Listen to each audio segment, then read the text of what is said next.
2023-2025 de la Sociedad Médica del Hospital General Dr. Manuel G. González, AC, es un honor presentarles el día de hoy al doctor Juan Pablo Benzor Castellanos. El doctor Benzor Castellanos se formó como médico cirujano en la Universidad Nacional Autónoma de México, donde también completó las especialidades de Medicina Interna y Neurología en el Instituto Nacional de Ciencias Médicas y Nutrición Salvador, Dr. Salvador Subirán.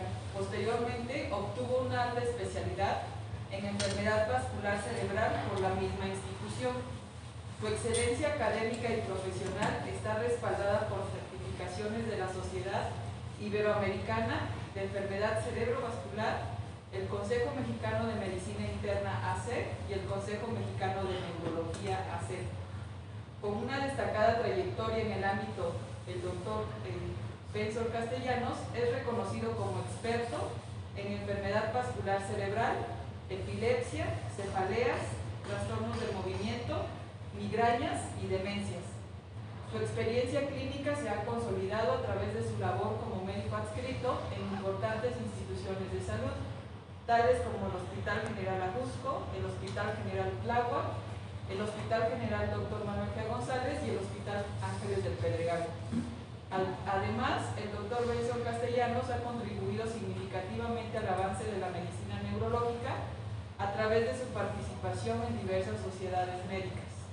Es miembro activo de la Academia Mexicana de Neurología AC, la Asociación Mexicana de Enfermedad Cerebrovascular AC, la Sociedad Internacional de Parkinson y Trastornos del Movimiento, la Sociedad de Médicos del Hospital Médica Sur y la Sociedad Médica del Hospital Ángeles Acosta. Estas afiliaciones reflejan su compromiso con la actualización continua y el intercambio de conocimientos en su campo. Hoy, el doctor Juan Pablo Benzor Castellanos nos honra con su participación en la asamblea plenaria presentando su ponencia titulada NeuroCovid, donde compartirá sus valiosos conocimientos y experiencias sobre el impacto neurológico del COVID-19. Bienvenido, doctor. Muchas gracias. Muchas gracias por su invitación, su paciencia. Vamos a tratar un tema muy importante desde la perspectiva neurológica y, bueno, evidentemente desde la perspectiva que vamos a estar viendo todavía con nosotros, ¿de acuerdo? Entonces, así es, Chumino. Vamos a tratar de tratar todas estas situaciones y la que sigue. Bueno, en general, sabemos que el COVID es un virus respiratorio, ¿de acuerdo? En esencia. Sin embargo, evidentemente, cuando empezó a hacer el brote, notamos que los pacientes tenían ciertas complicaciones neurológicas. Creo que la principal fue cuando dejamos de oler casi todos los que estamos aquí y dijimos, ay, ¿qué me va a pasar? Entonces es muy importante ver la afección en diferentes sistemas, sobre todo el sistema nervioso central y sobre todo las complicaciones extrapulmonares que van a estar recibiendo nuestros pacientes, que nos va a impactar en el pronóstico. Recordando que a veces los pacientes pues es uno mismo, nuestra familia y todos nuestros compañeros. Y estos son el multitud de complicaciones relacionadas a la infección viral, a la respuesta del huésped y relacionada al paciente en estado de Wuhan, China. ¿Quién sabía de Wuhan, China antes del 2020? Nadie. Un virus ahí raro por vaso por los tobillos que se hacían caldos de vampiros. Bueno, resultó que nos estuvo presos hasta hace 2 años y bueno, siguen habiendo repuntes esporádicamente, evidentemente no de la severidad de lo que tuvimos. Vean cómo de todo el 100% de la población de Wuhan, Wuhan es una población epidemiológicamente muy interesante porque el gobierno chino tiene bastante influencia sobre la movilización, ¿de acuerdo? Es decir, es una población cautiva, aunque a los chinos no les creemos mucho después de todo lo que pasó. Sí es importante decir que, bueno, un 36.4% manifestaron alguna alteración del sistema nervioso central. Yo les voy a ser muy sincero, la realidad es que cuando venía esto nos preparamos bastante para situaciones agudas, guillain-Barré, encefalitis, que bendito sea Dios no nos llenaron las unidades de terapia intensiva, pero sí nos llenaron de los padecimientos que vamos a ver al final de la clase. El sistema nervioso central, 24%, el sistema nervioso periférico, un 8%, y las alteraciones musculares, un 10%. Los mecanismos son diversos, por favor. Principalmente se ha visto que hay dos principales: el blindaje guindado por la estípula a la superficie que vamos a estar viendo, y sobre todo los receptores de la enzima convertidora de angiotensina tipo 2, AC2, que vamos a estar viendo y lo hemos visto desde nuestra carrera en los antihipertensivos. La que sí, aquí vemos que es una primera infección, va al alveolo, del alveolo pasa directamente a una infección pulmonar, pero también vemos que la sangre hipoxémica puede llegar al cerebro y bueno, principalmente causando vasodilatación, hiperemia y edema, que es, digamos, el primer mecanismo que se plantea. Sin embargo, estamos viendo cosas que nunca habíamos visto, ¿verdad? Porque así es la ciencia, y estamos viendo que a través de otros mecanismos no directamente proporcionales a la hipoxia, como la procoagulación, la producción de citocinas o la cascada proinflamatoria que se tiene, y el blindaje directo al sistema nervioso central nos está complicando un poquito la manera de explicar qué está pasando con el virus en el sistema nervioso. ¿Sí? Simplemente para que veamos que los receptores de angiotensina no solamente están en los pulmones, sino es una pléyade de bastantes localizaciones que hasta el momento antes de esto no habíamos tenido tanta relevancia más que en urinos, ¿de acuerdo? Ya que sí. Vemos que los receptores están involucrados en cognición y memoria.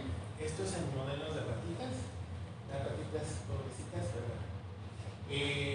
Se desinfectan, bueno, se hacían alteraciones y se ve que hay alteraciones en la cognición de las ratitas, en la memoria, en el estrés y la ansiedad y en la serotonina y la neurogénesis. ¿De acuerdo? Que va a haber implicación en el largo COVID. Por lo tanto, los principales mecanismos del daño neurológico: invasión directa al sistema nervioso central y tormenta de citocinas.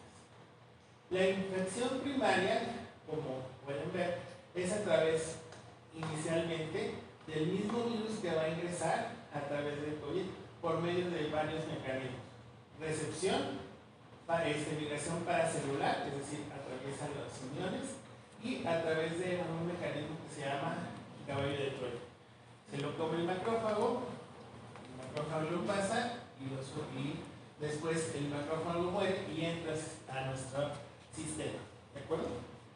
Entonces es un principal mecanismo, no es bastante teórico todo lo que estamos viendo, pero también vemos el mecanismo directo y el mecanismo de la tormenta de citocinas.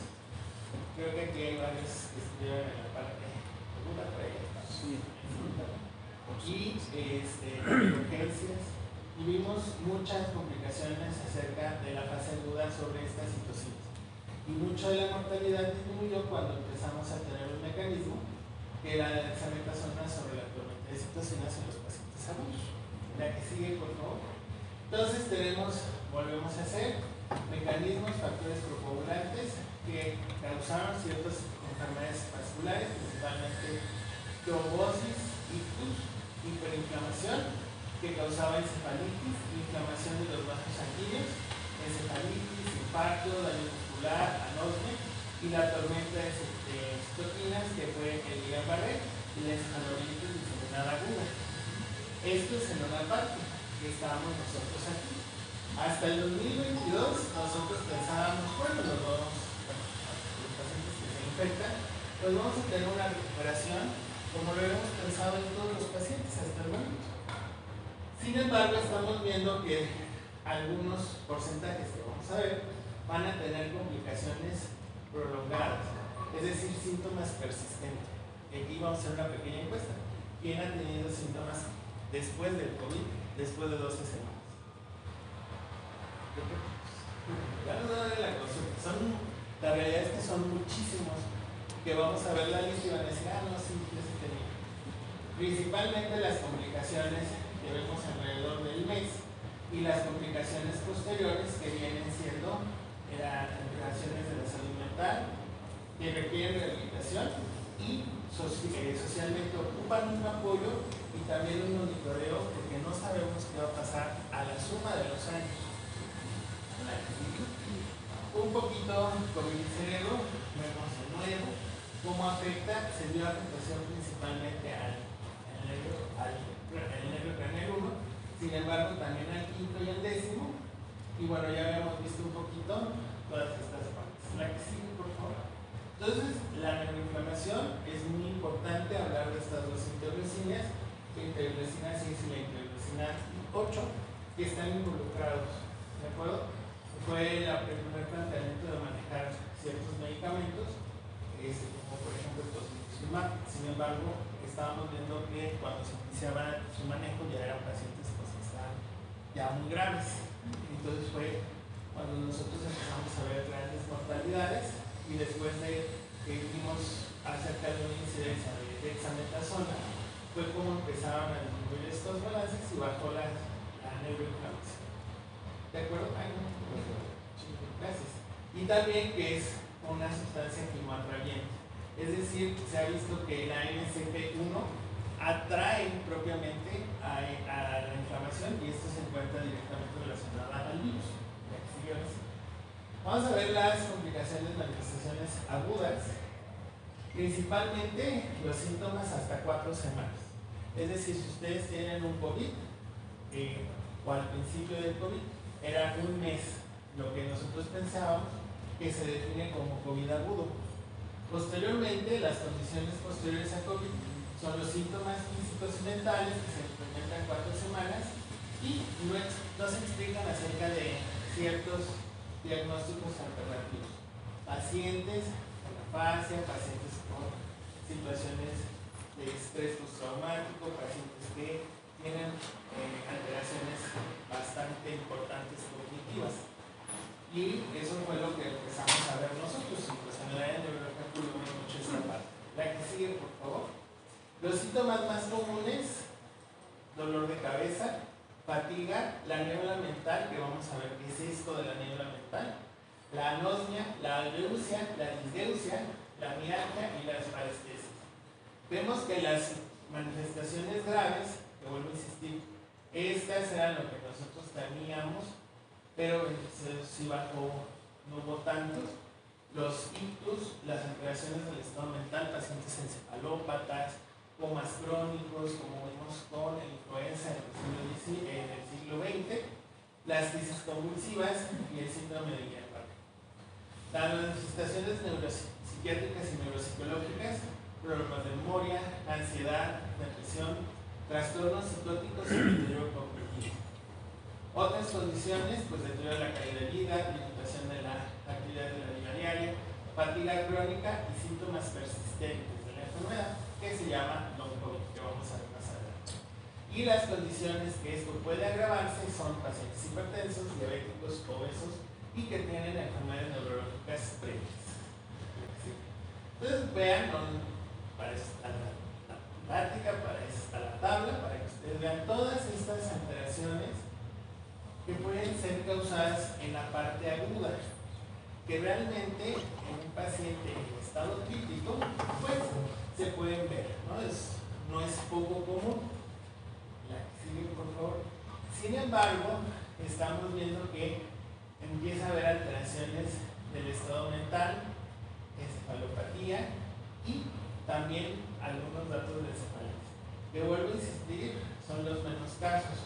Por ejemplo, pacientes que tenían ictus, la mortalidad es casi que tú presentabas un ictus y llegaras en un estado de COVID agudo, era una mortalidad aproximadamente del 100%, pero no era porque se asociaba a que estaba grave y se asoció a una condición clínica mayor y por eso pues, se presentaban estas cosas. En general, fueron lo más temido, la verdad nos fue bastante corto, nos fue bien, pero sí. Sin embargo, tenemos esta cosa que se llama COVID prolongado. Nosotros hemos visto pacientes después del mes que aún son asociados síntomas. Creo que la gran mayoría de nosotros, por eso estamos aquí. Que nos van a ver acá. Que sigue, por favor. Entonces, primero vamos a hablar del síndrome pospiral. El síndrome pospiral es un gran cajón donde metemos todos los síntomas asociados. Antes del COVID, medio gripa, medio influenza, vamos a ponerle un cajón. No te preocupes, se te va a quitar, ¿no? Entonces aparece una gama muy amplia de síntomas después de la recuperación viral aguda, que se le llama long COVID o COVID prolongado, y principalmente se asocia a secuelas de SARS-CoV-2, la que sigue.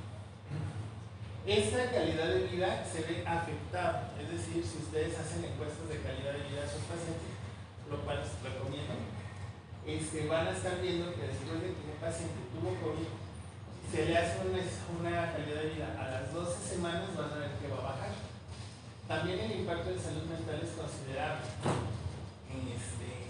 Pues realmente es la parte más tardía, el impacto de salud mental, ansiedad, depresión y estrés postraumático.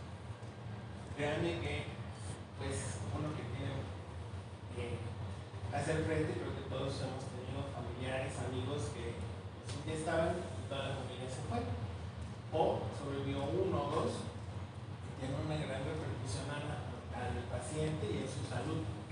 Y también, además, muchos pacientes tuvieron o tienen, inclusive compañeros de trabajo, que tuvieron muchas dificultades para regresar a trabajar. Créanme que es muy importante esto. Yo sé que todo el mundo estábamos dentro de nuestras trincheras, pero en mi trinchera era esto, principalmente. Compañeros, compañeras enfermeros, compañeros médicos, compañeros paramédicos, que teníamos que reincorporarlos y era muy complicado. No sabíamos qué hacer, no sabíamos qué tratar. Saliendo los artículos, ¿no? Digamos, artículos que salían muchísimos cada día, tratando de meter, estudiar, aplicar la aplicabilidad que tuvimos aquí. La que sigue, por favor. Y bueno, si yo tengo COVID, ¿qué influencia o qué factores tengo para que me dé un COVID prolongado? Pues lo primero es la severidad, ¿no? Evidentemente los pacientes que estuvieron intubados van a tener una manifestación, una secuela de síntomas después de un paciente de estado crítico, cosa que pues estamos muy familiarizados. Bueno, podremos enfrentarlo. Sin embargo, por ejemplo, pacientes que tuvieran asma bronquial, pacientes que tuvieran diabetes tipo 2, obesidad, mala salud en general, infección virus por Epstein-Barr, a ellos les va a afectar más, va a tener un impacto muchísimo. El riesgo, pues la realidad es mientras la edad sea más avanzada, más impacto va a tener. Sexo biológico y hormonas sexuales, aquí pues la realidad son en las mujeres, aquellas menos de 50 años, tienen un riesgo mayor de confrontar al COVID. Estas son observaciones. Y esto se cree que es por la abundancia de los receptores de ACE en las mujeres que tienen influjo hormonal. Las respuestas inmune y marcadores inflamatorios, obviamente, pues mientras más inflamatorio o proinflamatorio era nuestro paciente, va a tener más secuelas a la larga. Carga viral, créanme que esta era una fantasía, pero yo nunca he visto una carga viral ahorita en este momento de COVID. Digo, sí sé que se hace, teóricamente se hace, pero la aplicabilidad día a día no es que yo mande a hacer una carga viral, ¿de acuerdo? Sin embargo, en modelos de experimentación sí se ha visto que la carga viral y la velocidad con que yo puedo eliminar este virus se ve influenciada. Y las variantes. Entonces, bueno, pues evidentemente hay variantes mucho más severas, variantes mucho más tranquilas y, por ejemplo, la delta era más tranquila pero había más complicación y bueno, igual cada cierto tiempo tenemos variantes, ¿no? Entonces hay que estar pendiente de las variantes y las situaciones de apoyo a estos variantes, o sea, de vacunación. La que sigue, por favor. Los síntomas persistentes. Después de que ustedes tuvieran COVID, ¿cuántos tuvieron fatiga? Allá, sean sinceros, ¿quiénes tuvo fatiga? Bueno, aquí los números no fallan. La realidad es reincorporarte, pues es bastante difícil. Disnea, créanme que nos costaba mucho trabajo llegar al primer piso. Ya vamos a morir. Pero bueno, obviamente esto pues, es algo evidente. que el dolor y opresión torácica y la tos. Y los menos comunes, anosmia, dolor en articulaciones, cefalea, síndromes coronarios agudos, mareos, mialgias, insomnio, alopecia, sudoración y diarrea, y los síntomas cognitivos. Porque es algo que nos vamos a enfocar. La que sigue, por favor. Obviamente, la fase aguda se lleva el premio, ¿de acuerdo? Porque si es agudo, pues evidentemente vas a tener esta parte, pero después vemos que persisten los síntomas, siendo más allá del 50% la fatiga y aproximadamente la disnea en un 40%. Entonces, pregúntense ustedes, cuando se hicieron los primeros COVID, el primer necesito, cómo estaban, cómo se sentían, ¿explican algo de estos síntomas? Entonces, en general, vamos a ver un estudio que es el posagudo, el grupo de estudio de COVID posagudo, en donde vieron que 100 pacientes, dada la alta hospitalaria de 100 pacientes que tuvieron COVID, que los llevó necesariamente a una hospitalización, o sea, pacientes con más severidad de enfermedad, 24% reportó trastorno de estrés postraumático, 18 nuevos empeoramientos de la memoria o agravamiento del empeoramiento de la memoria, 16% problemas en concentración. Imagínense, pues nosotros éramos bastante comprensivos, pero los pacientes que tenían que hacer ciertos trámites, o inclusive pacientes que fallecieron de su familia que tenían que hacer trámites, tener con estrés traumático, problemas de memoria y de concentración, pues se empeoraron. Y en otros estudios se ha visto que ansiedad y depresión es un 22% y 23% síntomas después de 3 meses. Es decir, ya no tuvieras que tener alguna explicación, ya estás depurado, tus pruebas COVID negativas, me sigo sintiendo mal, doctor, te sigo viendo, yo no puedo trabajar, yo no puedo incorporarme, ayuda. La que sigue, por favor. Entonces, se ve, pues, por los síntomas, gran impacto en la calidad de vida y, evidentemente, se hacen estudios comparativos. ¿Cómo está su estado de salud con respecto a antes del COVID? Y bueno, evidentemente, pues, se vieron muy deteriorados. Y, obviamente, se han utilizado diferentes escalas para la calidad de vida. La realidad es que baja entre un 80% los reportados, o se me hace muy impactante, hacia un 30%. Son muy variables los resultados, dependiendo del tipo de pacientes. La que sigue, por favor. Entonces, el síndrome de COVID largo, para que ustedes ya empiecen a ver, autodiagnosticarse, favorecer con la comunicación de que es un COVID largo, pues es una condición multisistémica. Es decir, no solamente involucra el sistema respiratorio, el sistema neurológico, el gastrointestinal, el cardíaco y el endocrino, todo, ¿vale? Sin embargo, pues nos vamos a basar un poquito en el COVID, ¿verdad? Si no, aquí estaríamos 5 horas. Entonces, principalmente, la persistencia de síntomas durante un periodo generalmente más de 12 semanas después de la infección larga. Infección inicial. Principalmente incluyen todos los órganos y se ha identificado más de 200 síntomas. Y esto nos hace muy difícil hacer investigaciones consistentes y congruentes. ¿De acuerdo? Entonces, pero sí estamos ante un hecho de que esta enfermedad causa ciertos síntomas. Entonces, estamos pudiendo esclarecer. La que sigue, por favor.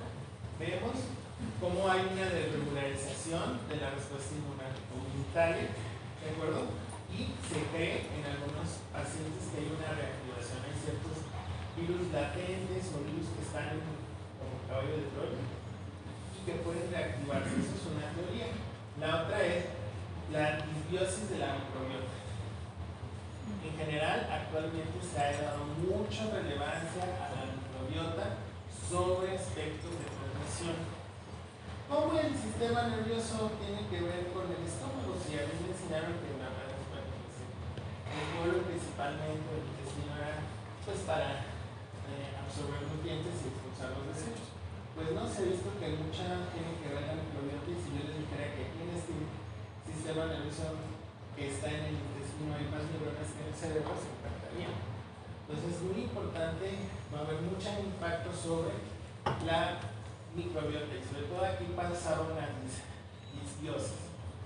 Aquí, activaciones, autoinmunidad o compromiso inmunitario, ¿de acuerdo?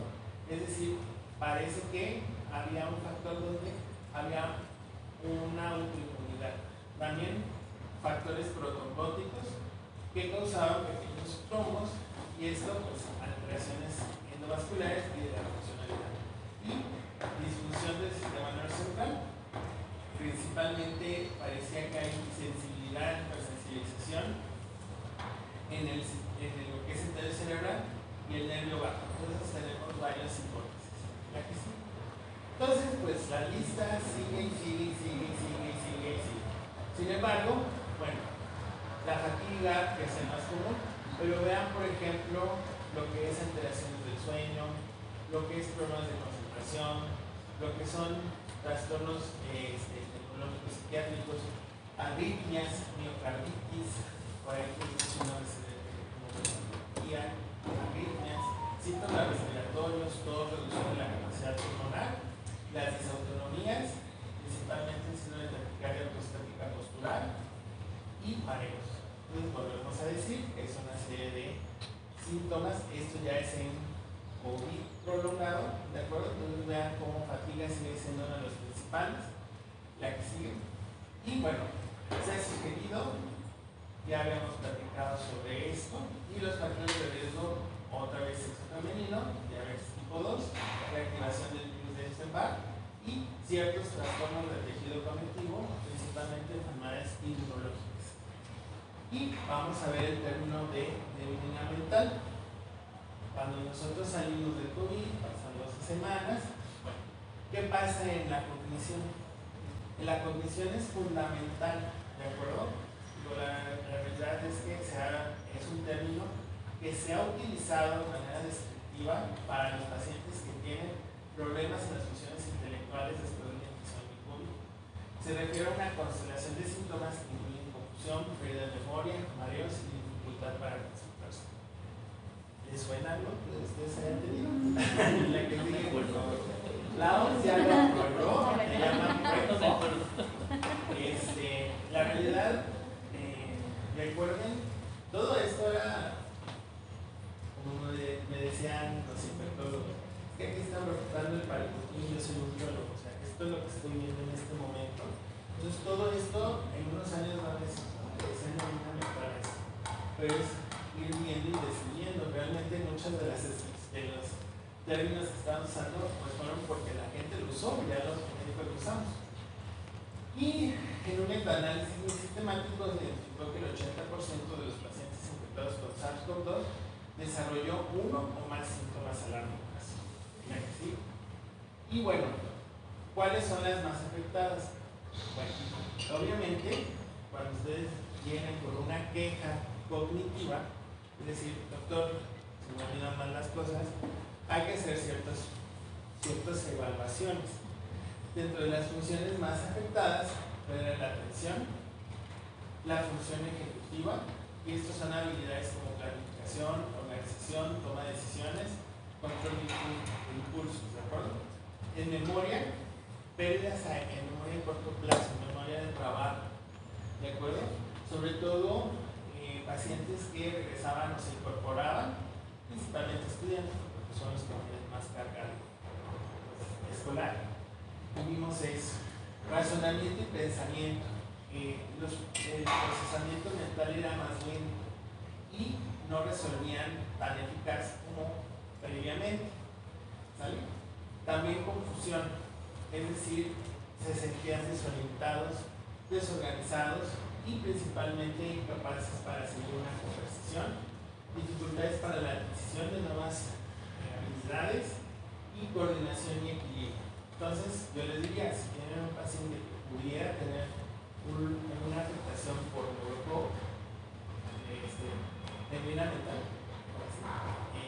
busquen estos apartados en sus pruebas, ¿de acuerdo? La que sigue, por favor.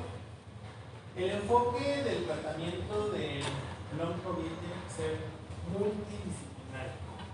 No hay una pastillita, no hay una vitaminita, no hay algo que nos ayude. Primero, tiene que ser de atención multidisciplinaria. Es decir, no todo gira alrededor de los médicos y tenemos que atraer todo lo que son los esfuerzos del sistema de salud. Preventivos, tratamientos, fomentar la investigación de tratamientos y sobre todo investigar más. Rehabilitación física, ¿de acuerdo?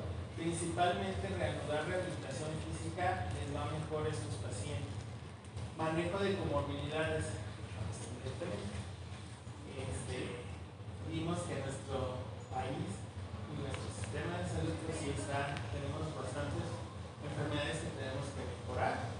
Apoyo a la salud mental, créanme que sí es muy impactante.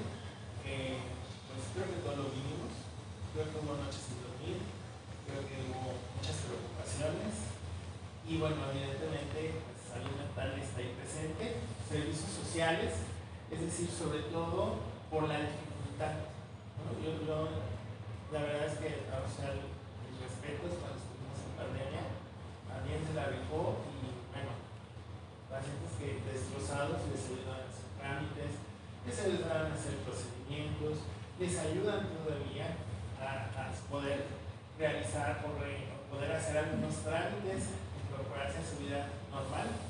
Y bueno, obviamente el uso de los resultados reportados por los pacientes, o sea, es decir, es una enfermedad que se está recopilando todavía actualmente y bueno, ya a lo mejor no tenemos otra pandemia de COVID, pero no estamos exentos a otras infecciones virales y obviamente es lo que vamos a estar enfrentando en este siglo, las complicaciones de las enfermedades virales y la incorporación de tecnologías digitales, ¿de acuerdo? Principalmente para los seguimientos del long COVID y sobre todo para necesidad de contacto de los pacientes.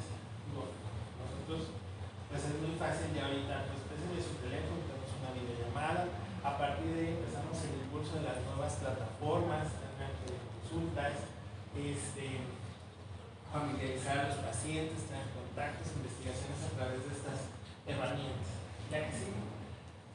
Bueno, primero también hay muchas implementaciones, por su implantación. ¿Qué factores de nutrición podemos ver? Pues principalmente vitamina D. La vitamina D es muy importante para la regulación de calcio. Sin embargo, se ha visto desde antes que está impactando sobre todo en pacientes con autoinmunidad, por ejemplo, pacientes con esclerosis múltiple, pacientes con lupus, pacientes con enfermedades reumatológicas. Se ha visto que la suplementación es adecuada. Nosotros hemos visto que puede ser beneficioso. Los aminoácidos, principalmente en formulaciones, son esenciales para las alteraciones mitocondriales y estrés oxidativo.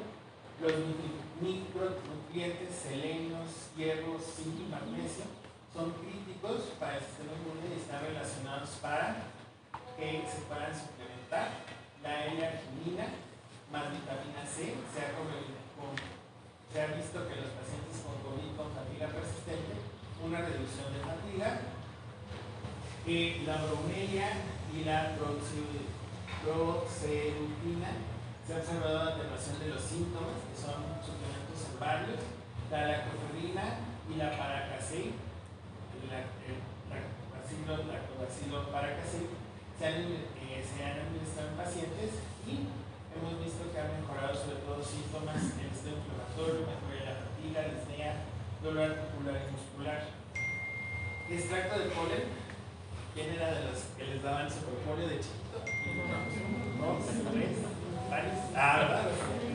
Sí funciona. ¿Sale? Sí funciona. Obviamente no vamos a ir a ver los medicamentos, pero bueno, no creo que cause mal decirle a alguien que conocemos, hemos visto que consumir esto y como el jugo de remolacha. ¿Cómo ven? Guácala. Pero bueno, ya aquí dice, no, a mí se me gusta. Se ha visto, es muy curioso, en fatiga, ¿sale? Mejoría del rendimiento físico, función endotelial, estado inflamatorio y la metabolemia. La que sigue, por favor. Ahora, ya hablando un poquito más serios, menos investigación, vean que esto es en el 2023. Es muy difícil cuando estudio un COVID. Me presentó la playa de artículos, también hay muchas cosas que son dudosas, de acuerdo, mucha aceptación de muchos argumentos que tienes que meter mucho. Y bueno, lo que vimos es principalmente niveles selectivos de captura de serotonina bajo prescripción médica, evidentemente todos sus medicamentos. Se ha visto que la fluoxamina está asociada a la reducción de fatiga, propiedades antiinflamatorias, antiprobóticas, antidepresivas. No estoy diciendo mándele a su comadre la fluoxamina. Estoy diciendo vaya con su doctor, vaya con su psiquiatra, vaya y valores aparte. Citalopram, fluoxetina, paroxetina y sertralina son muy buenas opciones, sin embargo, aquí está más carga, o sea, hay más evidencias a la fluoxamina. La anakinra y el tocilizumab son inhibidores que intentamos usar en la fase aguda, aquí tuvimos experiencia con tosi, pero la anakinra no hemos tenido esa parte, pero se ha visto que pudieran funcionar, pero obviamente pues sus costos salen bastante. Sales de litio muy interesante. Se han mencionado sus posibles efectos antiinflamatorios y neuroprotectores, pero también le estoy diciendo, no le digas a su comadre vaya a ser de litio o tome su sal de litio, porque hay que reservarnos a los pacientes que los merecen. Y la melatonina se ha sugerido una mejoría en la regulación del sueño inmunitario. Aquí sigue, por favor. Y también, bueno, ya por último, vamos a ver el efecto de población. Y eso es algo muy importante. En general, cuando estamos en una pandemia, no es que el actor principal sea el médico, sino son fenómenos de poblaciones. Nosotros estamos asumiendo que hasta el siglo XX las pandemias fueron abordadas por los médicos. Antes eran por los sanitaristas, que eran políticos. En general, también les recomiendo un libro que se llama La peste, de Albert Camus. Van a entender muchas cosas que nos pasó, muchos fenómenos, lo peor y lo mejor de las personas en esos momentos. La que sigue, por favor. Son pequeñas cositas. ¿Qué pasa en las poblaciones de salud mental y COVID? Repercusiones psicosociales. Trae consigo alteraciones de esferas psíquicas como ataques de pánico, miedo, ansiedad, depresión, insomnio. Y principalmente las esferas afectadas, organización familiar y más hijos que tuvieron que ser cargo de todo, nietos que tuvieron que ser cargo de todo, cierres escolares, empresas, gobiernos, cambios de rutina, cuarentena principalmente, favorecen a mejorar estos trastornos en las poblaciones. La que sigue, por favor. Y obviamente el aumento de ansiedad y depresión, elevado riesgo de suicidio, síntomas de estrés postraumático, trastornos del sueño, aislamiento y soledad, impacto en el desarrollo social y cognitivo de los niños y adolescentes. ¿Quién tiene sus niños que tuvieron, ¿cómo se llama? Espectro igual? No es lo mismo. Después ahorita estamos tratando de subsanar todo esto y no todo es malo, ¿verdad? Obviamente vimos que había facilidad de, como por ejemplo si tuviéramos una emergencia podríamos reactivar las actividades por los instrumentos electrónicos. Efectos sobre la salud mental de los trabajadores esenciales y promotores de la atención médica. ¿Cómo podemos promover nosotros salud? Nosotros salud mental si nosotros estamos, tengo que decir que más del 80% de nuestros pacientes se van a morir porque se están muriendo. Entonces aquí hicimos, bueno, ustedes lo vieron, hubo gran participación de esta activación, medidas anti-burnout, la clínica del dolor, los paliativos, todos nos cuidábamos, hubo participación hasta de ritos que nos animaban. Créanme que eso no es una cosa menor para la gente, sobre todo, pues nosotros ya pasamos, pero sobre todo los chicos, los residentes, los estudiantes, era muy difícil poderlos animar. Creo que por ahí va la discriminación y estigmatización de los sobrevivientes de COVID. pues a mí me rompieron varios espejos, robaron varios cristales, cosas las enfermedades que se usaban cloro, ciertas cosas, ¿no? Y vulnerabilidad a grupos específicos. Por ejemplo, ahorita que están las campañas, póngase usted su cubrebocas, sí, pero si yo no tengo donde vivir, por ejemplo, los migrantes, los refugiados, las comunidades indígenas, los trabajadores de bajos ingresos, pues evidentemente esos son personas que les tenemos que dar más por justicia social. Ya se me fue bien mal, pero bueno. Y sobre todo, es decir, hay que hacer campañas a estas poblaciones, porque estos, si de por sí tienen una dificultad para acceder a la salud, pues más van a estar vulnerables y más va a haber complicaciones. La que sigue, por favor. Y bueno, traje dos casos clínicos, la verdad es que son muy neurológicos, los voy a poner. Este es una paciente femenina de 71 años, tenía PCR positivo y pues llegó con alteraciones de estado de alerta, y lo que se presentó fueron alteraciones convulsivas en un electro, y se observó una crisis epiléptica durante la elevación preinflamatoria. Esto no lo veíamos hace mucho, y esto lo que estamos viendo es una alteración, un estado parcial, no convulsivo, en una paciente que solamente tenía COVID, previamente sana, y pues claro, la que sigue, por favor. Un hombre de 62 años con neumonía típica por SARS-CoV-2, neumonía complicada, requiriendo 24 horas de hospitalización, y desarrolló anorexia y 7 días de los síntomas inicia con alteraciones sensitivas del miembro pélvico, es decir, empezó a desarrollar un miembro fantástico. Sigue, por favor. Y bueno, como lo metieron a medicina nuclear, y pueden ver a la medicina nuclear en un PET, y vemos ciertas captaciones, sobre todo en los giros olfatorios y región temporal, que pudieran explicar estos síntomas. Y bueno, cualquier cosita estoy a sus órdenes en este correo. Una imagen muy bonita, cómo se abrazaban, nos abrazamos.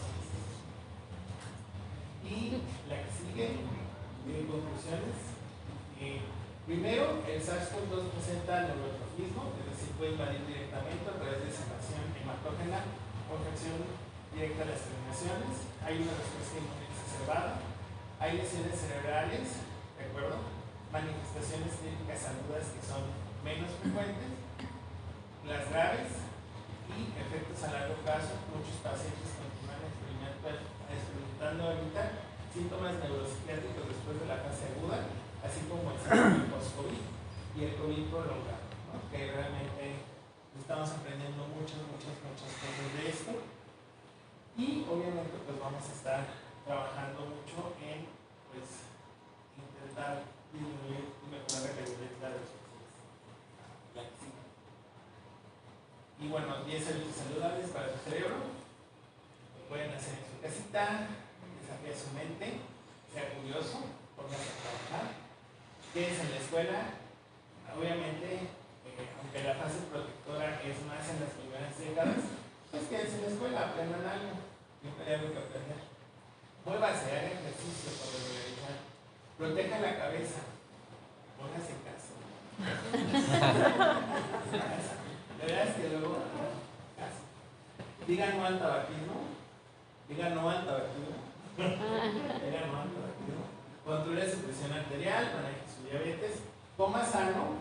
Bueno, obviamente el estrés nos exige gran cantidad, pero bueno, escoja comidas en poquitos más saludables, se convierta a comer sano en un hábito, mantenga un peso saludable y duerma bien, ¿vale? Estos 10 hábitos son recomendaciones de la Sociedad de Alzheimer, pero bueno, creo que también lo podemos traer a través de esto para que se entiendan los hábitos de salud.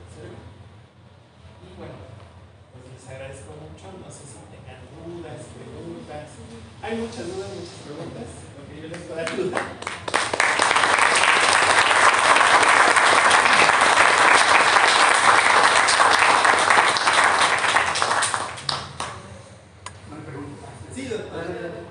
Sí, felicito felicita al doctor Benson porque está estupenda su presentación, muy clara y muy completa.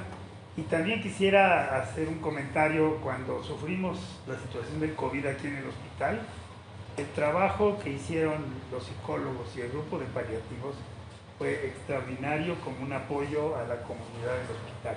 Y eso vale la pena hacerlo. Sí, a mí me llamaba mucho la atención. Digo, no en todos los hospitales tuvieron ese apoyo. Digo, vuelvo a insistir, nosotros, pues no tanto, pero los residentes, los estudiantes, es muy difícil, ¿no? Las noticias, los números, las muertes, como ya se sensibilizaban. Y como a través de simplemente los apoyos, por ejemplo. Me acuerdo mucho de un residente que ya no estaba malito, bueno, pues estaba malito. Así es que ya murió. Pues tranquilo, ve con tu psiquiatra. Y sí, ya fue al psiquiatra y todo. Y me acuerdo que trajeron a los perritos. Cuando trajeron al perrito, se la pasó muy bien. O por ejemplo, cuando le damos piñatas al COVID, también. Pero todas esas actividades que a lo mejor en algún momento vimos por qué lo están haciendo, nos ayudaron mucho a la gente que estábamos trabajando, pero yo no, mis compañeros, y sobre todo a los estudiantes, y sobre todo que humanizaba un poquito nuestro trabajo, porque llegábamos a hacer, pues ya se murió, ¿no? Decirle al familiar que se murió por teléfono, oye, ¿cómo les vas a decir eso? Pues tenías que decir eso. Entonces, eso ayudó mucho al menos a sobrellevar la pandemia. Y bueno, todo salió bien con ese resto.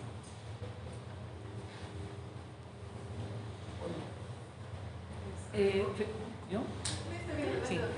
Felicito grandemente aquí al compañero doctor Bensor porque fue muy concisa, muy precisa su conferencia. Y yo quisiera preguntarte, estos estudios obviamente son con referencia a lo que pasó antes de 22, digamos 23, pero me imagino que debe haber también ya mucha investigación de las reinfecciones. ¿Qué nos puedes decir con respecto a esto? Porque creo que muchos estamos padeciendo, seguimos padeciendo esto y va a ser... ¿No? Por favor. Claro, principalmente, si ustedes pueden ver, son muchos estudios de microanálisis, es decir, juntamos muchos números de pacientes de muchas publicaciones y nos dan cierto tipo de evidencia, un grado de evidencia moderado. La idea es que actualmente, sobre todo en neurocovid, en el aspecto cognitivo, se están haciendo ciertas cortes. Lamentablemente, también en presupuesto acerca de estas investigaciones, pues ya no están afluentes. Sin embargo, si hay por lo menos Boston, creo, que está en Massachusetts, está haciendo algunos pacientes y sobre todo en cognición. Pero todos los demás síntomas no sé si los estén haciendo. La realidad es que los estudios que más están saliendo ahorita son los recopilatorios de todo y esos van a generar hipótesis para hacer seguimientos. Entonces vamos a estar viendo. Los seguimos investigando, aunque menos cantidad de pacientes. Y sobre todo también, si ustedes tienen alguna manifestación de la COVID, pues acercarse a sus profesionales. Ok, gracias. Hola. Hola, gracias por la presentación. Mi pregunta va en relación a cognición, o sea, el deterioro cognitivo por COVID. ¿Cuánto tiempo, o sea, por ejemplo, esto de la niebla o de la neblina por COVID, o sea, cuánto tiempo podemos asumir que el deterioro cognitivo es secundario a COVID y no más bien ya es parte de un deterioro que se iba a presentar por cualquier otra... Ese es un dato fundamental. Lamentablemente es en población mixta, o sea, son casos clínicos. Obviamente la mayoría de estos pacientes que tenemos que evaluar es primero ver su funcionalidad previa, ¿no? Segundo, si tenía algún síntoma previo antes de COVID. Y segundo, que es muy importante, es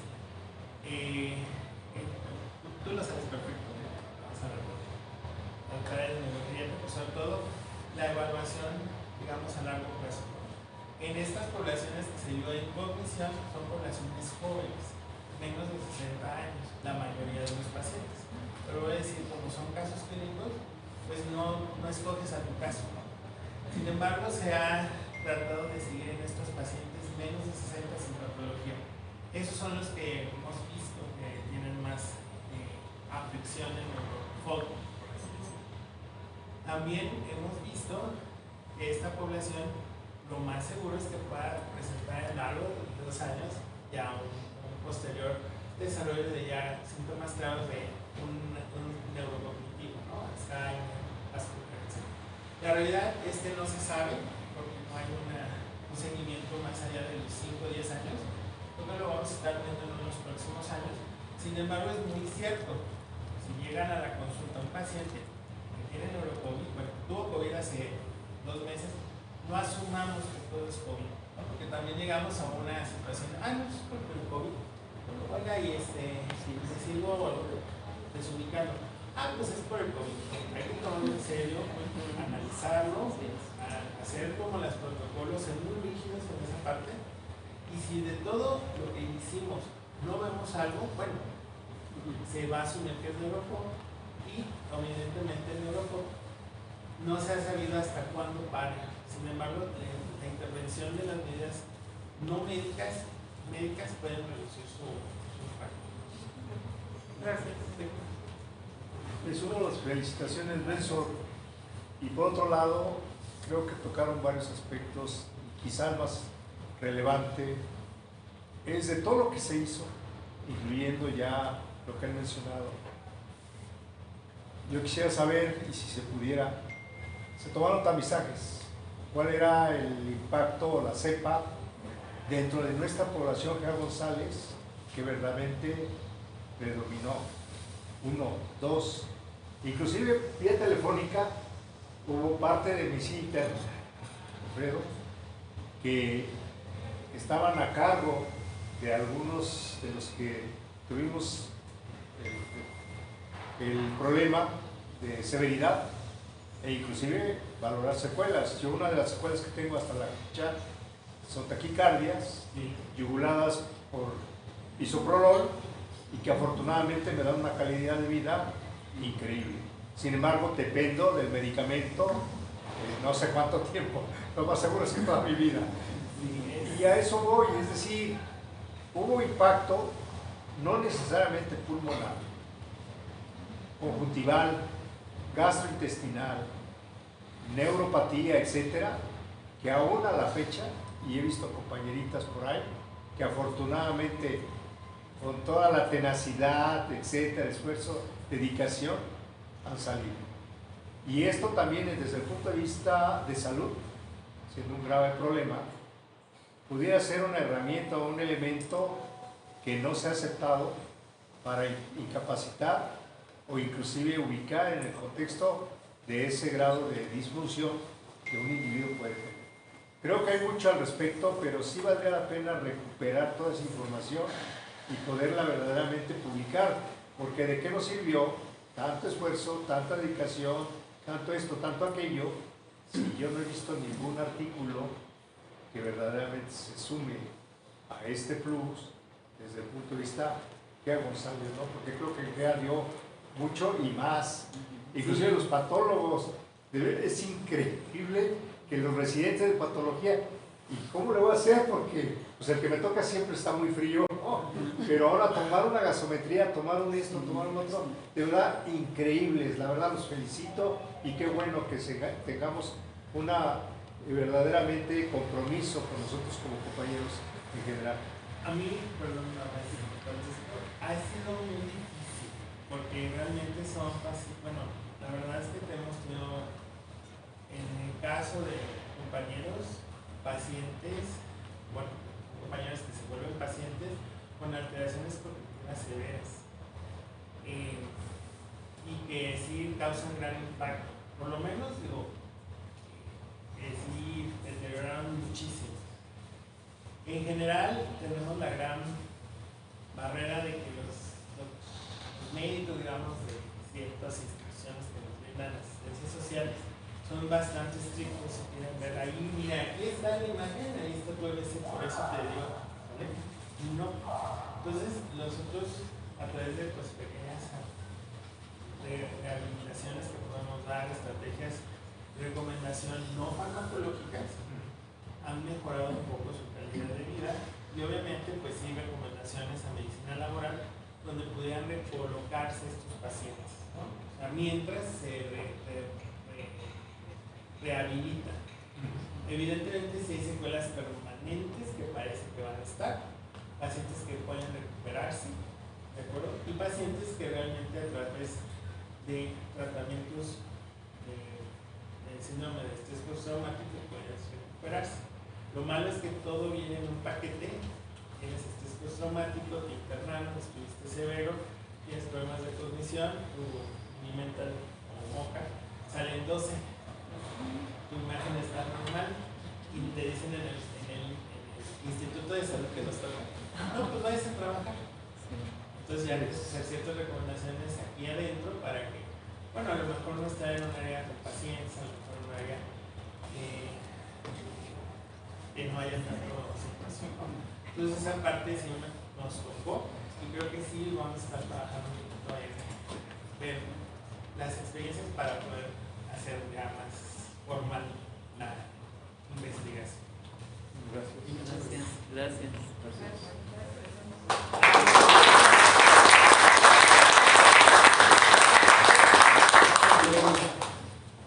Por parte de la Sociedad Médica le demos una importancia y un agradecimiento por su brillante plática. Muchas gracias.